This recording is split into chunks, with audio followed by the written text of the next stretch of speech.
भय बैठा हुआ है।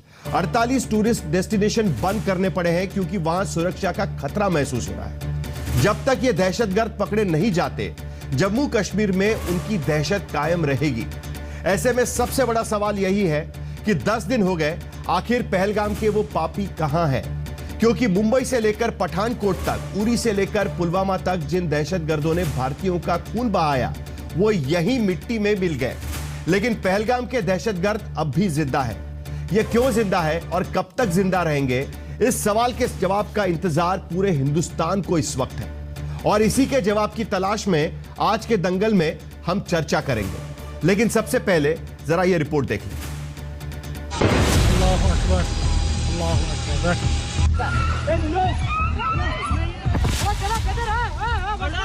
गुंडी गुंडी बेटी गुंडी।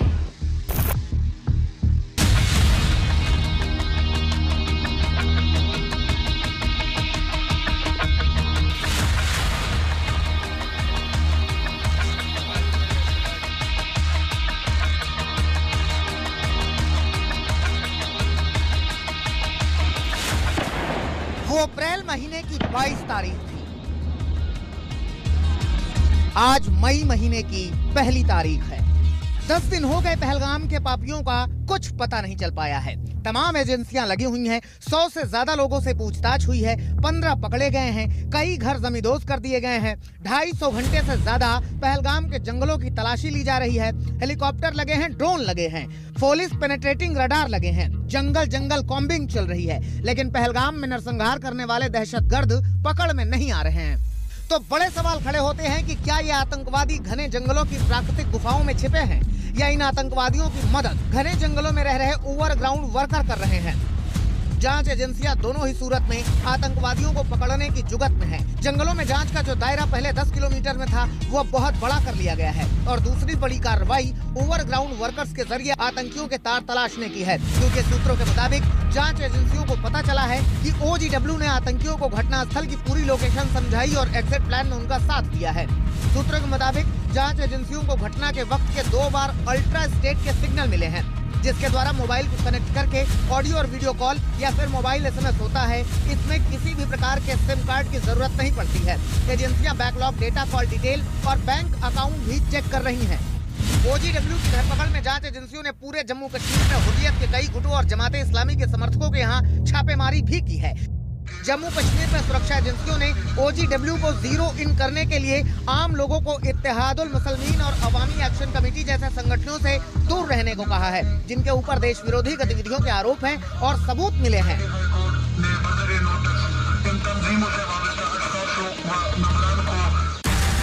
सूत्रों के मुताबिक पहलगाम हमले के बाद कुपवाड़ा, हंदवाड़ा, अनंतनाग, त्राल, पुलवामा, सोपोर, बारामूला, बांदीपोरा में करीब 100 ऐसे संगठनों के लोगों के यहाँ छापेमारी की गई है।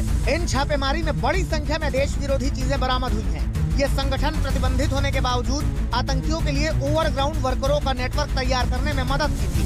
इनकी कॉल रिकॉर्ड से पुख्ता सबूत मिले हैं कि इन प्रतिबंधित संगठनों के कुछ लोगों का ओवरग्राउंड वर्करों से लगातार संपर्क था। पहलगाम हमले की साजिश में गोली चलाने वाले 3 बंदूकधारियों के अलावा बड़े पैमाने पर ओवरग्राउंड वर्कर मिले हुए थे। इसका शक ऐसे भी बढ़ता है कि चश्मदीदों ने वहां मौजूद बाकी लोगों के रवैये पर सवाल उठाए हैं। कानपुर के मृतक शुभम की पत्नी ने कहा है कि स्थानीय लोगों और घोड़े वालों के रवैये से भी लगता है कि वो आतंकवादियों से मिले हुए थे। तो दूसरी ओर हावड़ा की पर्यटक ने भी कहा है कि घटना के ठीक पहले 4 लोगों ने उनके परिवार को रोका था और नीचे उतरने से मना कर रहे थे। बोल रहे हैं हमसे कपल में चलिए, आपका कपल कौन है?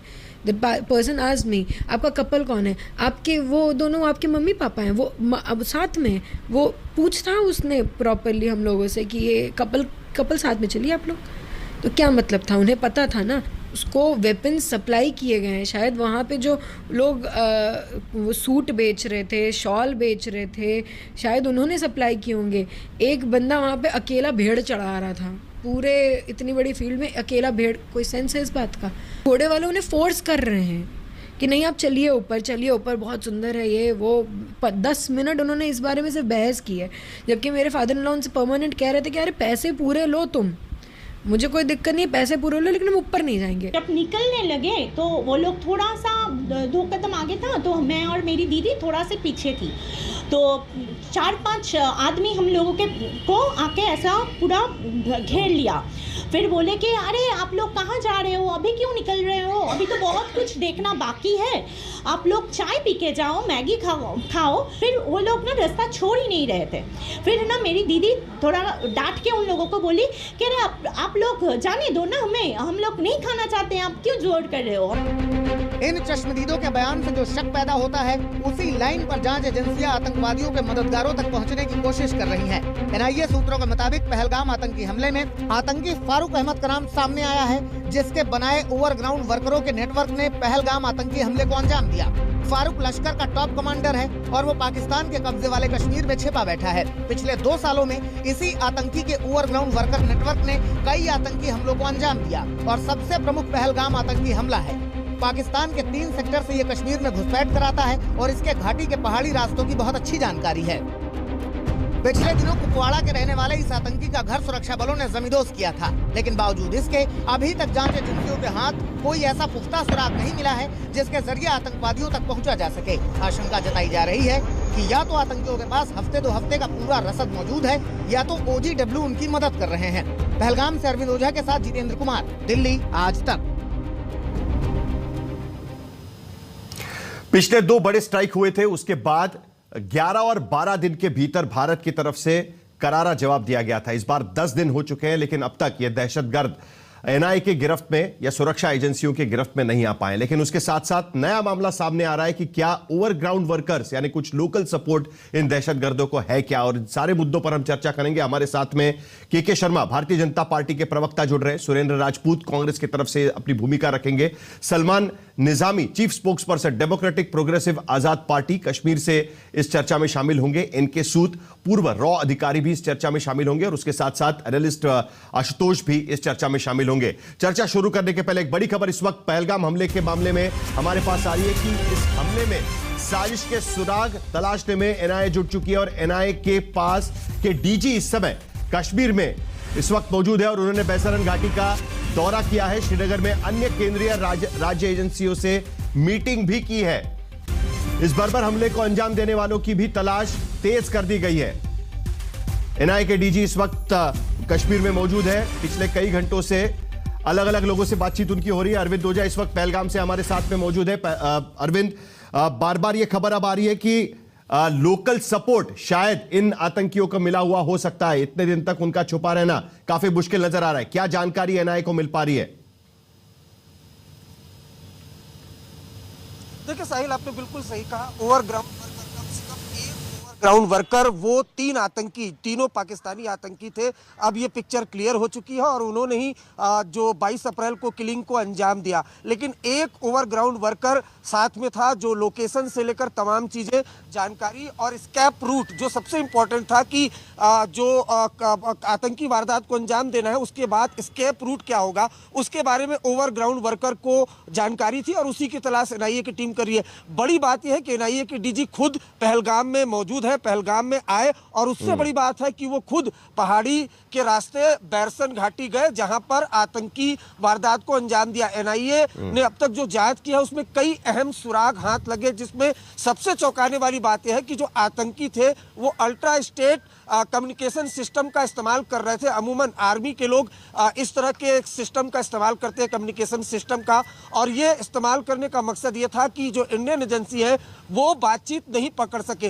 तो इस तरह के सुराग एनआईए को लगे हैं। एनआईए के डीजी अब खुद इस जो जांच एक जल्दी से जानकारी अरविंद आपसे चाहिए, क्योंकि जानकारी ये भी आ रही है कि आतंकवादियों ने इससे पहले आरू घाटी, अम्यूजमेंट पार्क और बेताब घाटी की भी रेकी वहां पर की थी। यानी कोई ना कोई लोकल सपोर्ट निकलकर सामने आ रहा है। जल्दी से इसके बारे में जानकारी दीजिए। और उसके साथ साथ आप पहलगाम में मौजूद हैं, क्या पहलगाम में पूरी तरीके से शांति है आज की स्थिति में? लोग डरे हुए हैं, बाहर नहीं निकल रहे हैं, और जिस तरीके से बैसरन घाटी या बाकी जो पर्यटन स्थल है उस पर जाने के लिए पाबंदी लगा दी गई है, किस तरीके का माहौल आप वहां पर देख रहे हैं? देखिए साहिल, सबसे पहले ये बता दूं कि माहौल ही मैं आपको दिखा देता हूं। देखिए ऐसा नहीं कि कोई डर का माहौल है। हाँ, जरूर है, ये है कि ये जो जहां ये पहलगाम का मार्केट देख रहे हैं, यहां पर चलने के लिए लोगों को नहीं पता था, इतनी भीड़ होती थी।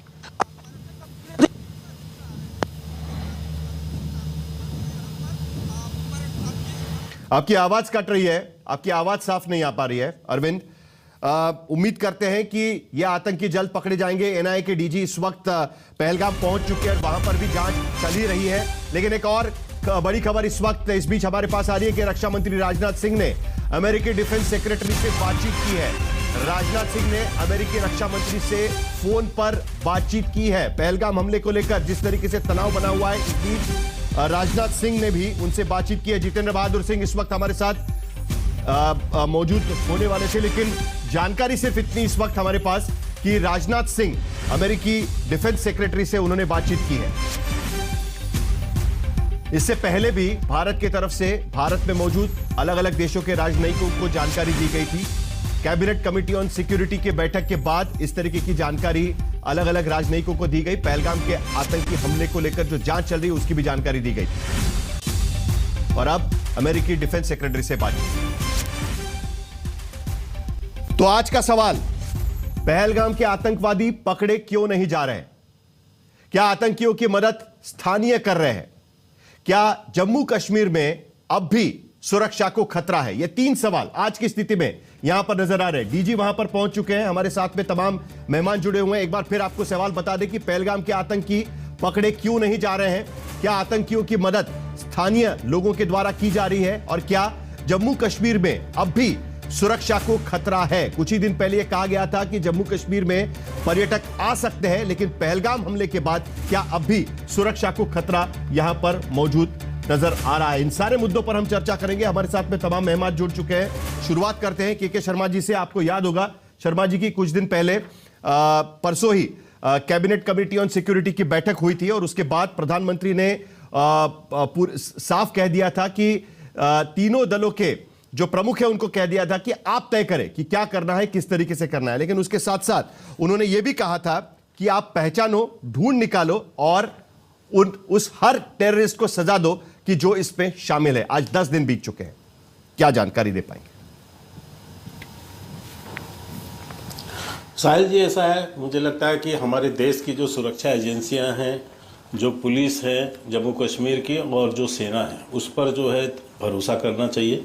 और मैं ये मानता हूँ और विश्वास भी करता हूँ कि जिस ढंग से इस घटना के बाद पूरे देश भर के अंदर एक भावना पैदा हुई है, निश्चित तौर से भारत की सेना पर इस देश के 140 करोड़ जनता का विश्वास है कि वो इस जो भी दुर्भाग्यपूर्ण घटना हुई है इसका पुरजोर बदला लेंगे और आतंकी को भी मारेंगे। और जो माननीय प्रधानमंत्री जी ने 140 करोड़ भारतीयों की भावनाओं को ध्यान में रखते हुए जो बात कही है कि केवल आतंकी ही नहीं बल्कि इन आतंक का जहां जड़ है, जो इनको पनपने दे रहे हैं, जो पाल पोस रहे हैं, इस बार कार्रवाई उन पर भी भरपूर होगी। और ये विषय केवल 3-4 आतंकियों का नहीं बल्कि एक पूरा मॉड्यूल है। और जो आप देख रहे हैं कि जिस ढंग से इस समय हमारे देश की सुरक्षा एजेंसियां काम कर रही हैं और जिस ढंग से सरकार जो है एग्रेसिव रूप से आगे बढ़ रही है एक्शन के लिए भी, और जो सेना को जो खुली छूट दी गई है कि आप जो है समय तय करें, आप स्थान तय करें और आप जिस तरह की कार्रवाई करना चाहते हैं आपको पूरी छूट है। और समय और तिथि और स्थान आप तय करें और उसके बाद कार्रवाई करें, कोई रोक टोक नहीं है।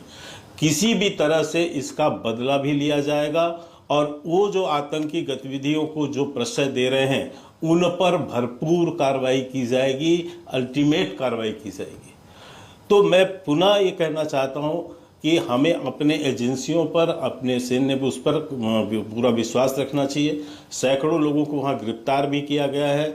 जो आपने बताया अभी कि ओवरग्राउंड जो वर्कर्स हैं उनकी भी तहकीकात हो रही हैं, सारे स्तर की जांच हो रही है उसमें, और जल्द ही ये सब कार्रवाइयाँ पूरी होंगी। और एक स्ट्रॉन्ग मैसेज जो भारत विश्व में दे रहा है कि आतंकवाद से हमारा जीरो टॉलरेंस है, हम 1% भी आतंक की इस गतिविधि को अब बर्दाश्त नहीं करेंगे और जीरो टॉलरेंस का मंत्र लेकर हम आतंकवाद को समाप्त करेंगे और उस धरती को भी जीरो टॉलरेंस का मंत्र जहां जो है आतंकवाद पनप रहा है, जहां पनपा है।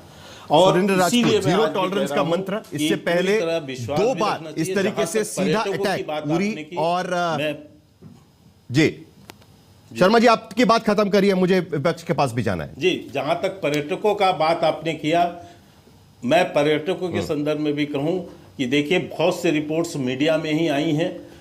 पर्यटक भी, इस देश के वासी भी इस घटना से डरे नहीं हैं।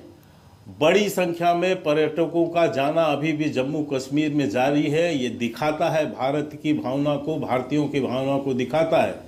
और जिस ढंग से मैं कहूँगा जम्मू कश्मीर की लोगों ने भी इस घटना को कंडेम्ड ही नहीं किया, बल्कि इसके विरुद्ध उतरे हैं और जिस तरह से विरोध कर रहे हैं इस आतंकी घटना का, ये भी दर्शाता है कि भारत आतंकवाद को बर्दाश्त करने के पक्ष में नहीं है और एक मजबूत पर्यटक बड़ी संख्या में तो जा रहे हैं शर्मा जी, लेकिन आज की स्थिति में 48 पर्यटन स्थल वहां पर बंद कर दिए गए हैं क्योंकि सुरक्षा का खतरा आज की स्थिति में जम्मू और कश्मीर में बताया जा रहा है। 8 अप्रैल को उनको वादा किया गया था कि आप पर्यटक यहां पर आ सकते हैं।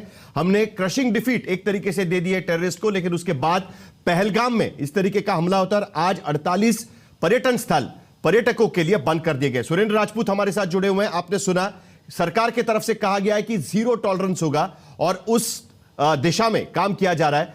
सरकार के रवैये से क्या विपक्ष संतुष्ट है? क्या अभी भी आपकी मांग है कि विशेष सत्र बुलाने से इस पर चर्चा हो पाएगी? सुरेंद्र राजपूत।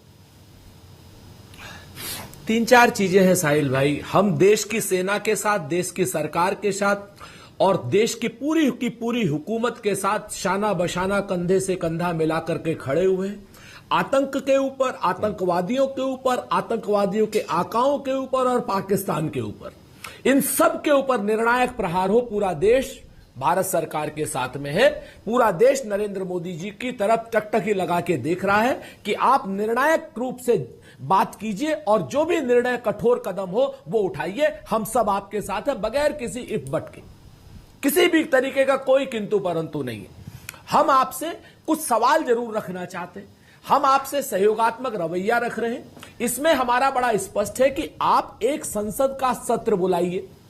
संसद का सत्र पहले भी हुआ, लगातार हमलों में भी हुआ, 62 के वार में भी हुआ। जैसे 62 का वार तो हम लोग हारे थे चीन से, लेकिन संसद का सत्र युद्ध के समय में भी हुआ और वहां पर सारा कांग्रेस की पार्टी ने, जवाहरलाल नेहरू जी ने कठिन सवालों का भी जवाब दिया। तो हमारा यह मानना है कि आतंक के खिलाफ पूरा देश एकजुट है, इसके लिए संसद का सत्र बुलाया जाना आवश्यक है। एक तरफ के शर्मा जी कह रहे हैं कि वहां पर घाटी में पूरी सुरक्षा है। हम मानते हैं पूरी सुरक्षा है। अगर पूरी सुरक्षा है तो 30 से ज्यादा पर्यटन स्थलों को सुरक्षा देनी चाहिए। सुरेंद्र राजपूत से हमारा संपर्क शायद टूट गया है, लेकिन कुछ सवाल वहां पर वो उठा रहे हैं आज की स्थिति में। लेकिन हमारे साथ सलमान निजामी भी इस वक्त जुड़े हुए हैं। सलमान, तो आप परसों इस चर्चा में शामिल हुए थे हमारे साथ में, और तब आपने कहा था कि किस तरीके से इस पूरे मामले पर कश्मीरी जनता उनके साथ में नहीं है, क्योंकि उन्हें चाहिए कि पर्यटक वहां पर आए, कश्मीर की इकोनॉमी बढ़े, और उसके तर्ज पर वहां पर प्रदर्शन भी किए गए थे। लेकिन अब जो जानकारी यहां पर आ रही है कि ऐसे कई संगठन जिन पर पहले से पाबंदी लग चुकी है, लेकिन वो संगठन वहां पर ओवरग्राउंड वर्कर्स को, कि जो टेररिस्ट की मदद करे, उनकी मदद करने में वहां पर जुटी हुई है। अब ये जो नई जानकारी आ रही है उसको लेकर आप क्या कहेंगे? क्योंकि आपका कहना था कि लोगों को साथ में लेने की जरूरत है कश्मीर के। ये विजुअल्स हैं पहलगाम के। ये मैं पहलगाम में था आज, और वहां देखिए कितने सैलानी इस वक्त वहां एंजॉय कर रहे हैं, बिल्कुल पानी के साथ।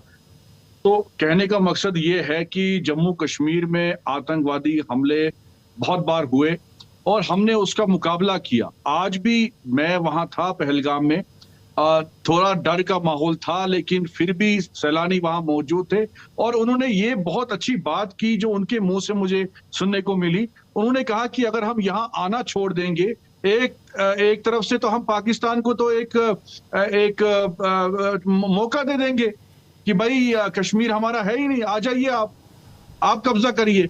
तो हमारा आना यहाँ बहुत जरूरी है और इसलिए हम भी अपील करते हैं आपके चैनल के माध्यम से, जो लोग ये नैरेटिव फैला रहे हैं कि भाई यहाँ लोकल ना लोकल। देखिए, मैंने आपको पहले भी कहा पिछली डिबेट में कि लोकल प्रेजेंस हो सकती है। इक्का दुक्का लोग जो होते हैं, जो पाकिस्तान के पेरोल पे हैं कई सालों से, वो आज की बात नहीं है, सेपरेटिज्म है, कई ऐसे पत्थरबाज थे वो पेरोल पे थे। तो आज वो अगर मेन स्ट्रीम में आना चाहते हैं या इक्का दुक्का लोग हैं इन्वॉल्व, तो उसका मतलब नहीं है कि पूरा कश्मीर जो है उसमें इन्वॉल्व है।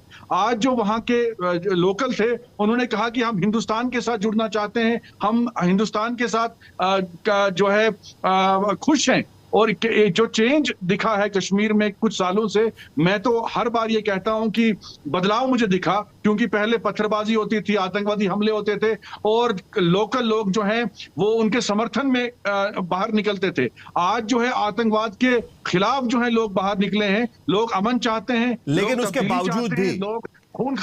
बावजूद भी कई बैंड संगठन वहां पर घूम रहे हैं और लोकल रिक्रूट्स वहां पर चल रहा है। और उसको लेकर आज ही हमने देखा कुछ जगह से तस्वीरें भी आई कि वहां पर लाउड स्पीकर से बताया गया कि ये सारे संगठनों पर पाबंदी लगा दी गई है, इनके बहकावे में मत आइए। ये आज भी करना पड़ रहा है कश्मीर में। 5 साल हो गए, 370 हट गया, इलेक्शन हो गए, बड़ी संख्या में लोगों ने आकर वोट भी किया, उसके बावजूद ये क्यों हो रहा है? कहीं ना कहीं तो इसका जवाब भी तो ढूंढना पड़ेगा। देखिए, आतंकवाद जो है एक बहुत बड़ी बीमारी है।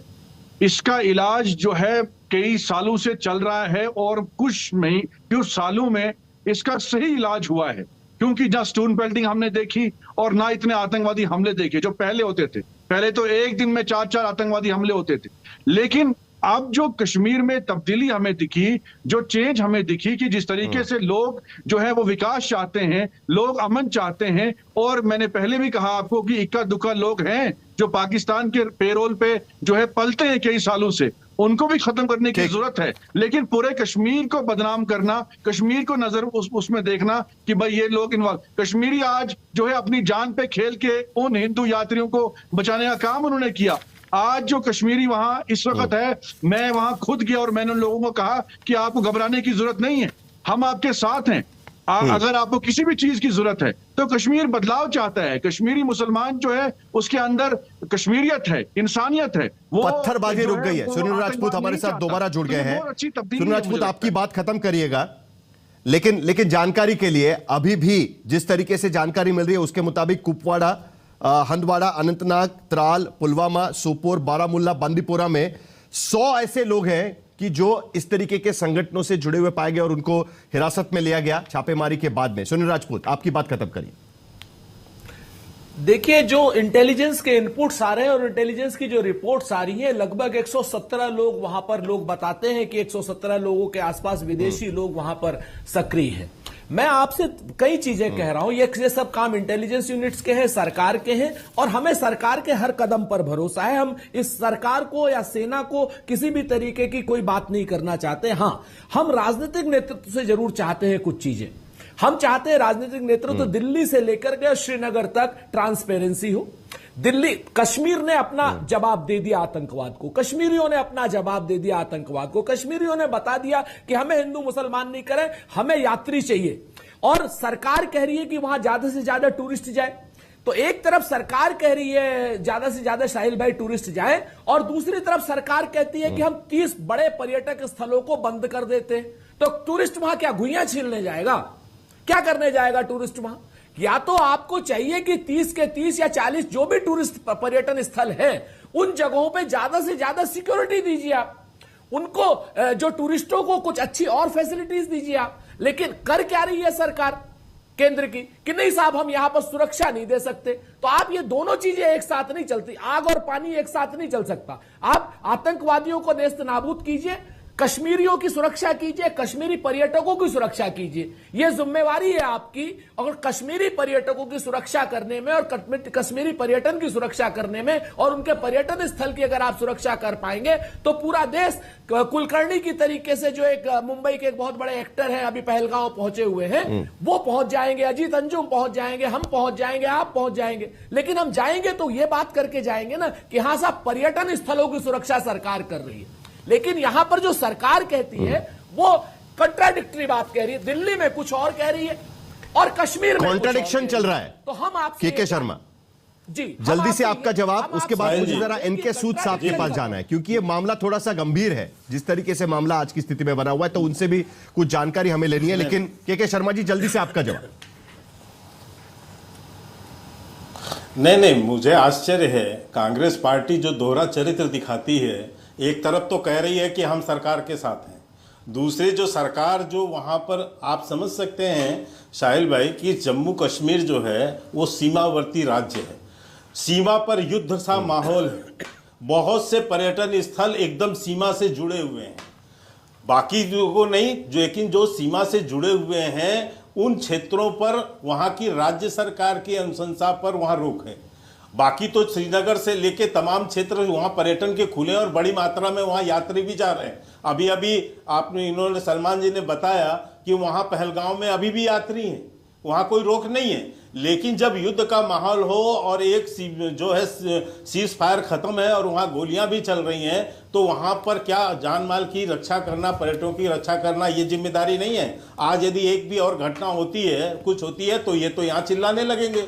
इनको तो कोई मतलब नहीं है, इनको तो मोदी जी का विरोध करते करते देश का भी विरोध करने लगते हैं। इसीलिए बीच में सारे अभी बयानात इनके देके ये युद्ध को भी वो कहते हैं, ये तो कहते हैं कि पाकिस्तान जो है यदि कह रहा है कि हम नहीं है, जंग हमने आतंकी घटना नहीं किया है, तो मान लेना चाहिए। इनके नेता सैफुद्दीन सोज कहते हैं, तमाम इनके नेताओं के बयानात, लेकिन तो ये दोहरा चरित्र अपनाती है कांग्रेस पार्टी।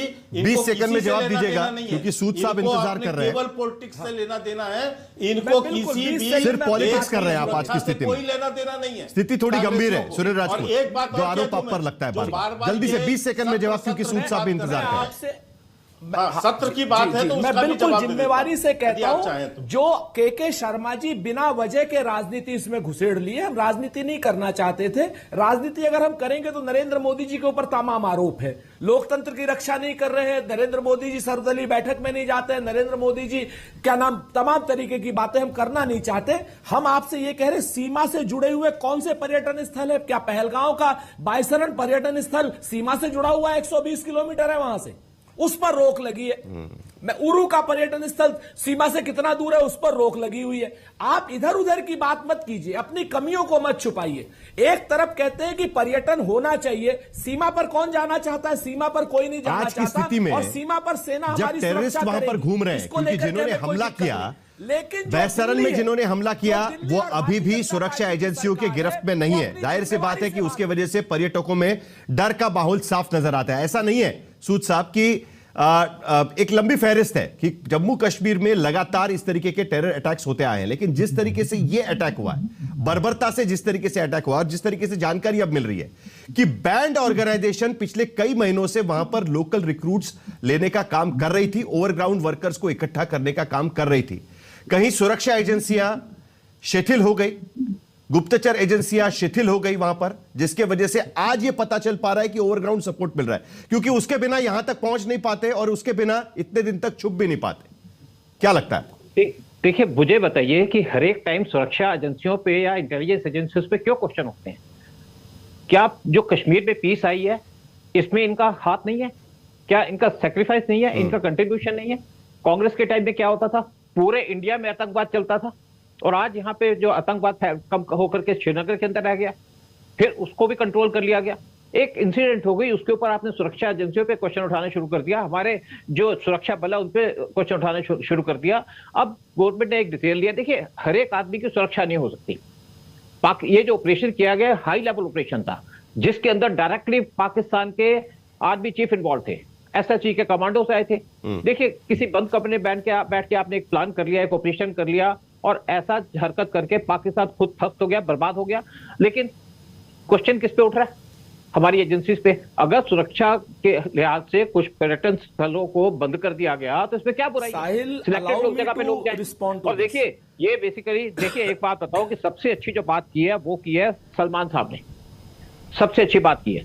हमें वहां पे जाना चाहिए, कश्मीर हमारा है, हमारे पर्यटकों को जाना चाहिए।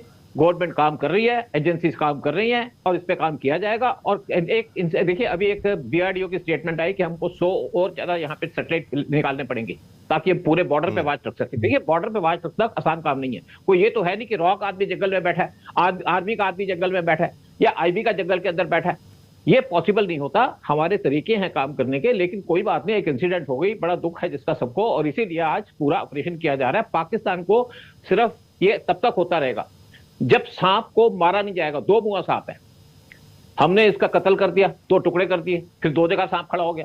अब बेसिकली सांप का सिर कुचलना है। सिर कौन कुचलेगा? कैसे कुचला जाएगा? पाकिस्तान के आर्मी चीफ या पाकिस्तान की आर्मी का सिर कुचलने का काम है, और उस पर पूरी एजेंसी काम कर रही है। मैं आपको बता दूं, यहाँ पे पानी रोका गया, पानी के बाद पानी की पाकिस्तान की बिजली रोकी जाएगी, क्योंकि जो जल है उसी से पाकिस्तान की बिजली उठती है। उसके बाद आपने देखा अननोन गनमैन का डर था। आप देखिएगा पाकिस्तान के अंदर पाकिस्तान को ऐसे बर्बाद किया जाएगा। इसमें रॉ भी काम कर रहा है, बड़े तरीके से काम कर रहा है, लेकिन हर एक चीज में टाइम लगता है। 1971 का जब युद्ध हुआ था तो उस टाइम पे इंदिरा गांधी ने 1 साल का टाइम दिया था तैयारी करने का। जब 2001 में पार्लियामेंट अटैक हुआ था तो पीएम मोदी ने कहा था आर पार की लड़ाई होगी, लेकिन जल्दी जल्दी में इतना नुकसान कर लिया कि हमारे एमुनिशन के ट्रक वो डूब गए, नुकसान हो गया।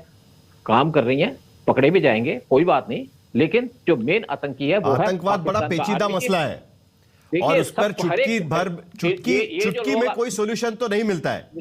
ये बात तो सभी को ध्यान रखना होगा, लेकिन जिस तरीके की बातें की जाती है उसके बाद लोग सोचने लगते हैं कि भाई परमानेंट सॉल्यूशन चाहिए। अब देखिए ओवैसी साहब भी कह रहे हैं कि एक बार जो भी है फैसला कर दीजिएगा, बहुत हो गया। बिल्कुल, देखिए फैसला यही बात है ना। बिल्कुल, देखिए पाकिस्तान का क्या है, पाकिस्तान क्या कर रहा है इस टाइम पे, पाकिस्तान की आर्मी कहां डिप्लॉयड है। पाकिस्तान ने हमला तो करवा दिया, 26 लोगों को बर्बाद दिया, लेकिन सोचे नहीं थे कॉन्सिक्वेंसेस। अब पाकिस्तान क्या कर रहा है, जितने आतंकी है उनको सुरक्षा दे रहा है, उसको खतरा पड़ा है कि आतंकी इनके सूद कह रहे हैं आशुतोष कि सुरक्षा हो गया, एक हादसा हो गया और उसके बाद सुरक्षा में चूक को लेकर सवाल उठाना ठीक नहीं है, क्योंकि वो अपना काम करते रहते हैं। लेकिन आशुतोष आपको याद होगा 26/11 के बाद में सबसे बड़ा सवाल यह उठाया गया था कि किस तरीके से ये आतंकी यहां पर आकर रुक जाते। एक बड़ी खबर इस वक्त हमारे पास आ रही है, जरा एक बार उस पर भी नजर। मैं सभी आतंक फैलाने वालों को कहना चाहता हूं कि लड़ाई का अंत नहीं है, एक मकाम है। हर व्यक्ति को चुन चुन कर जवाब भी मिलेगा, जवाब भी लिया जाएगा।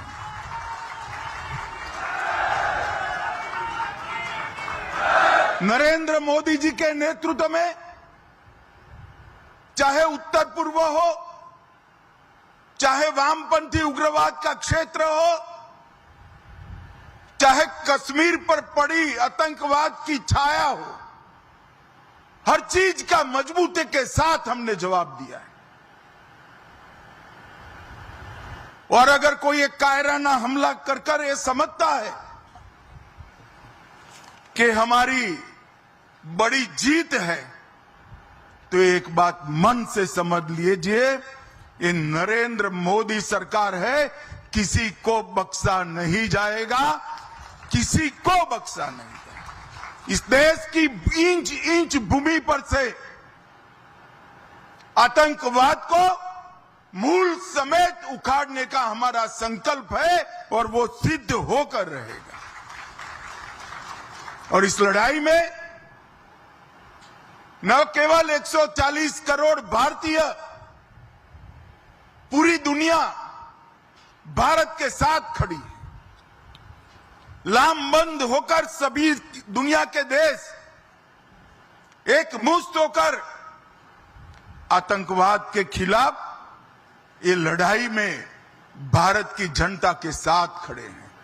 और मैं फिर से संकल्प दोहराना चाहता हूं, जब तक आतंकवाद समाप्त नहीं होगा हमारी लड़ाई चालू रहेगी। और जिन लोगों ने एक कृत्य किया है उसका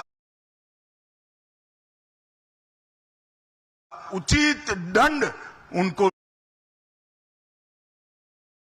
निश्चित रूप से दिया जाएगा। भाइयों बहनों, अमित शाह, गृह मंत्री अमित शाह का बयान, पहली बार अमित शाह वहां पर बात कर रहे थे। उन्होंने कहा कि चुन चुनकर बदला लिया जाएगा, जवाब मिलेगा। उसके साथ साथ उन्होंने यह भी कहा है कि 140 करोड़ भारतीय इस वक्त सरकार के साथ में खड़े हैं, जिन्होंने हमला किया है वो नहीं बचेंगे। आशुतोष, एक बार फिर सरकार की तरफ से साफ शब्दों में चुनौती दी गई है और वादा किया गया है कि चुन चुनकर बदला लिया जाएगा, जिन्होंने हमला किया वो नहीं बचेंगे। आशुतोष, देखिए साहिल, इस पूरे मसले के तीन पहलू हैं। पहला पहलू इसका राजनीतिक है, दूसरा पहलू आतंकवाद से जुड़ा हुआ है, तीसरा पहलू इसका विदेश नीति से जुड़ा हुआ है। जो राजनीतिक पहलू है वो आप अच्छी तरीके से जानते हैं। मैंने आपको परसों में बताया था कि जब 26/11 का मामला हुआ था तो विदिन 2 दिन के अंदर भारतीय जनता पार्टी की तरफ से एक विज्ञापन आया था सारे अखबारों में, और उसमें कहा गया था brutal terror strikes at will, weak government, unwilling and incapable fight terrorism vote BJP. तो अगर आज कांग्रेस पार्टी भारतीय जनता पार्टी की सरकार को अगर डॉक में खड़ा कर रही है, उनकी सरकार से सवाल पूछ रही है, तो ये राजनीति का हिस्सा है। इसको आप शर्मा जी और सुरेंद्र राजपूत जी आपस में निपट लेंगे, उनको निपटने दीजिए। जहां तक दूसरा आतंकवाद का प्रश्न है, तो आतंकवाद का सवाल वो इंपॉर्टेंट सवाल है। और कश्मीर के अंदर अगर हम ये सोचें कि 70 लाख की आबादी में पूरे कश्मीर के लोग 100% भारत के साथ आ गए हैं, तो इसमें गलत होगा। आतंकवाद वहां पे है, सेपरेटिज्म की मदद से इतना बड़ा ऑपरेशन हो ही नहीं सकता। इसलिए स्थानीय लोगों पर भी वह नजर रखी जाएगी और सुरक्षा अधिकारी पूरी तरीके से सक्षम होंगे। एक बात मैं जरूर कहना चाहता हूं कि देखिए, हमारी जो सुरक्षा एजेंसीज हैं वो 99 आतंकवादी गतिविधियों को होने से रोक देते हैं, लेकिन एक बार आतंकवादी अगर एक बार भी कामयाब होता है तो फिर वो बड़ी खबर होती है। लेकिन 99 बार जो सुरक्षा एजेंसियां अपना आतंकवाद को नहीं होने देती हैं, तो वो उसकी चर्चा नहीं होती। मुझे लगता है इस लिहाज से हमको देखना चाहिए। तीसरा जो प्रश्न है वो ये कि इस आतंकवाद की जड़ में कौन है। आतंकवाद की जड़ में है पाकिस्तान, और पाकिस्तान को सबक सिखाने के लिए भारत सरकार को जो भी कदम उठाना चाहिए वो उठाएंगे। हमको इसका विश्वास है, चाहे वो डिप्लोमेटिक लेवल पे, चाहे अमेरिका को कॉन्फिडेंस में लेना हो, चाहे चाइना को कॉन्फिडेंस में लेना हो, चाहे मिलिट्री के लेवल पाकिस्तान को सबक सिखाना। तो जब तक इन तीनों की समग्रता में बातचीत नहीं करेंगे, जहां तक अभी सूद साहब कह रहे थे कि सुरक्षा एजेंसियों में सवाल मत करें, भाई हिंदुस्तान लोकतंत्र है, अभी भी भारत में अथॉरिटेरियनिज्म नहीं आया, डिक्टेटरशिप नहीं आई है। चाहे वो सुरक्षा एजेंसी हो, चाहे देश के प्रधानमंत्री हो, चाहे विपक्ष के नेता राहुल गांधी हो, अगर गलतियां होंगी तो सवाल पूछे जाएंगे। और जब आप ये कहते हैं कि सवाल नहीं पूछ सकते, तो आप कहीं ना कहीं मतलब गलतियां तो कहीं ना कहीं हुई है, इसीलिए तो सवाल पूछे जा रहे हैं ना। और खुद सरकार ने मान लिया कि चूक हुई है करके। आशुतोष, बिल्कुल, और हमें ध्यान होना चाहिए, 1962 की लड़ाई जब हो रही थी तो अटल बिहारी वाजपेयी ने सवाल खड़ा किया था संसद के अंदर कि इस पे चर्चा होनी चाहिए। युद्ध के दौरान भारत में चर्चा हुई थी। अगर हम लोकतंत्र के अंदर अगर चर्चा करना बंद कर देंगे, सुरक्षा एजेंसियों से अगर कहीं गलती हुई, अगर उसको हम कारपेट के नीचे कर देंगे, तो फिर भारत लोकतंत्र नहीं रह जाएगा। इसलिए मैं इस बात से सहमत नहीं हूं। लेकिन मैं साफ तौर पे कहना चाहता हूं कि आज की तारीख में आतंकवाद की जो स्थिति है, अगर आपको ध्यान होगा 2012 में कश्मीर में सिर्फ 21 लोगों की 21 फर्टिलिटीज हुई थी, सिर्फ 21। एनके सूद को जवाब देना चाह रहे हैं, जरा जल्दी से आशुतोष उनकी बात सुन लेते हैं, अंत में के शर्मा बात करेंगे। सूद साहब, देखिए, ये बात कर रहे हैं 2011 के अटैक की, 2008 के अटैक की। 2008 के अटैक में 48 घंटे तक कोई काम ही नहीं किया गया, और यहाँ पे गलत किया जा रहा है ना। ये क्वेश्चन उठा रहे हैं। देखिए, अब मैं उस टाइम पे रॉ के सब कर रहा था, मुझे पता है क्या हुआ था।